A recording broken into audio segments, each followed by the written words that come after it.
জীবনে বাঁচতে হলে ঝুঁকি শব্দটা প্রচলিত, সেটা ব্যবসা, পড়াশোনা, পেশা ইত্যাদি অনেক কিছু হতে পারে। সমাজের বুকে নিজেকে প্রতিষ্ঠা করার জন্য। ইংরেজিতে এই কথাটা আমাদের মধ্যে খুব প্রচলিত, নো রিস্ক নো গেন।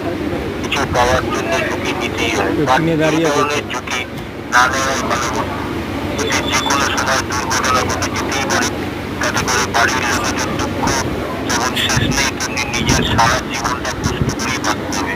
তথা সমাজের অকল্যাণ হবে। একটু দাঁড়িয়ে পরের ট্রেনটা ধরলে অসুবিধা কোথায় তা জানা নেই। বাড়ির থেকে একটু আগে বেরিয়ে আগের ট্রেনটা ধরলে নিশ্চয়ই কানেকশন ট্রেনটা পাওয়া যায়, তাই না? ধন্যবাদ। ভালো লাগলে লাইক এবং চ্যানেলটাকে সাবস্ক্রাইব করার অনুরোধ রইল।